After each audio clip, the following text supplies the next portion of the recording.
Hey everyone, welcome back with me again in this channel. So in today's tutorial, I'm going to show you how you can catch this chrome tuna in Fish It Roblox.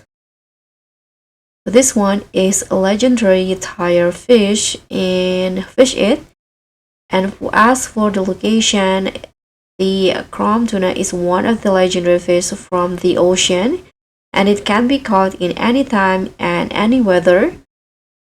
And as for the road that I use to get this one, I'm using the element road with Singularity bait. And for the specific location, you can just go fish in anywhere in the ocean. But you can also do it while do some megalodon hunting or do some shark hunting in the game. So that's all from me. Thank you so much for watching. Don't forget to like, comment, and subscribe. Also, click on the thanks. Bye.